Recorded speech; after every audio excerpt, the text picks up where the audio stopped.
I bring our great Secretary of State out, and he is doing a fantastic job. So we have Marco. Go ahead, please. Mr. President, I wanted to ask you, Iran executed 3 people this week. Terrible. You have vowed strong action in the past. What message would you send? Well, we've been hitting them awfully hard. I mean, I don't know if you can possibly get hit harder, but these are thugs and animals and horrible people. But you can't hit anybody harder than we've hit them. But I'm not surprised. They executed 3 young people for protesting. And do you plan to escort those ships through the Strait of Hormuz with or without allies? We're doing very well there. We're doing very well overall. You know, we don't use the strait. We don't. The United States. We don't need it. Europe needs it.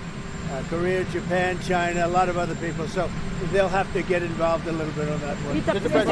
Simple military maneuver.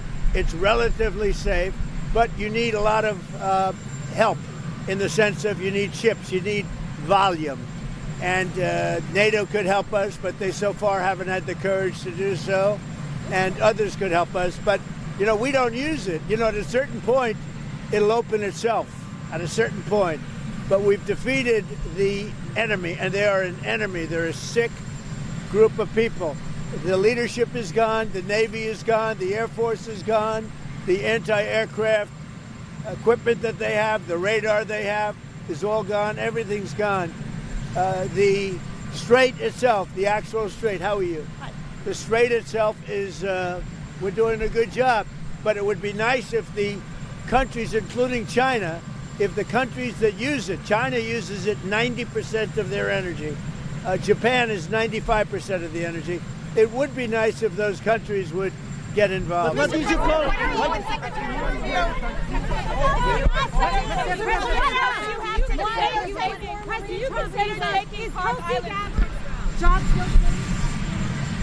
What? I thought she did a good job yesterday.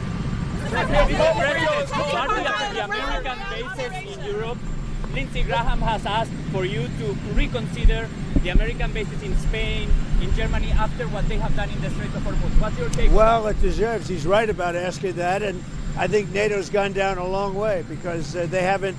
I mean, they should be helping with the Strait. They get much of their energy from the Strait of Hormuz, and if Lindsey Graham said that, and don't forget, he was the big NATO guy for a while, and now he's not.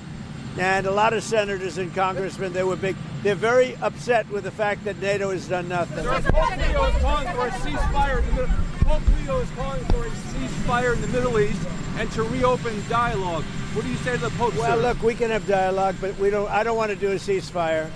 You know, you don't do a ceasefire when you're literally obliterating the other side. They don't have a Navy. They don't have an Air Force. They don't have any equipment. They don't have any spotters. They don't have anti-aircraft. They don't have radar, and their leaders have all been killed at every level. We're not looking to do that. Thank you. Thank you. Chuck Norris.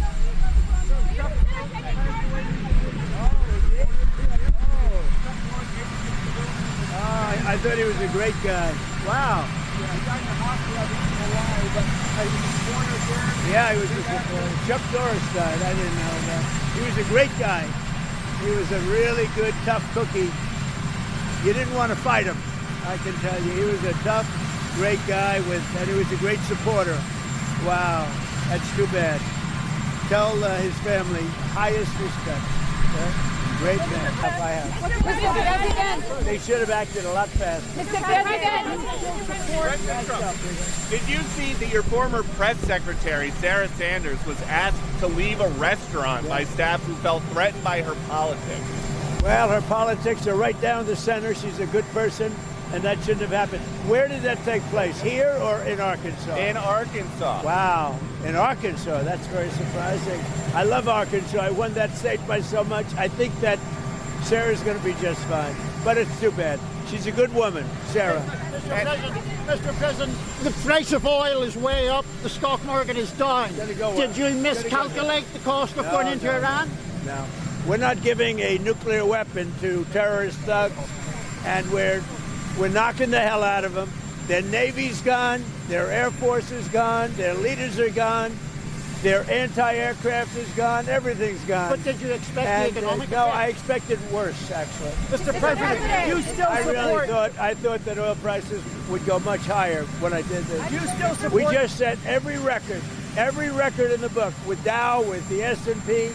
Dow had 50,000, S&P had 8,000, 7,000, and at levels, at speed like nobody's ever seen before.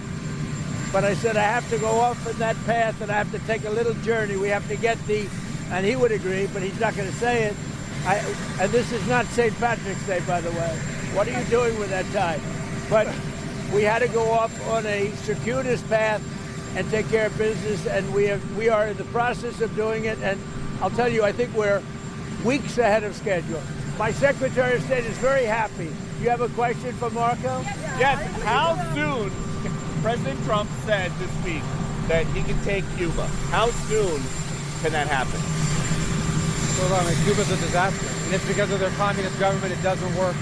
So I don't have any news for you on that today, other than that's been going on for 67 years. They're a disaster. It's the worst it's ever been. And what are you guys hearing from your Senate colleagues about the chances of the Save America Act passing? Well, it seems to be doing okay. It's voter ID. You have to have citizenship to vote. And I'm hearing very good things. I mean, I was hearing negative things because the Democrats are all against voter ID. They're all against citizenship to vote. They're against transgender. You know, they like the transgender thing with mutilization of your children. All of the things that we talk about. You know, we added two little elements. No men in women's sports, right? You know that. We added that. And when you add them all up, whether you take 4 or 5, I think they're all 95 to 99% issues. I hear it's going, look, it should be an easy pass, but we need Democrat votes. They don't want to approve voter ID because they cheat. They don't want to approve citizenship. In other words, we want to have citizenship in order to vote. You have to prove your citizenship. The Democrats don't want to do that. You know why, Peter? You know why? Because they want to cheat, Peter. Now, speaking of something that's more pleasant, see that? It's going to be the greatest ballroom anywhere in the world. Nothing like it. And they just started today one of the biggest pours of concrete that's ever been seen in Washington, D.C. When they're doing the construction, does it ever wake you up? It makes me happy when I hear those pile drivers. My wife doesn't love it, but I love the sound. I love the sound of concrete. I love the sound of pile drivers. How are you, Mr. President? One question. How are you?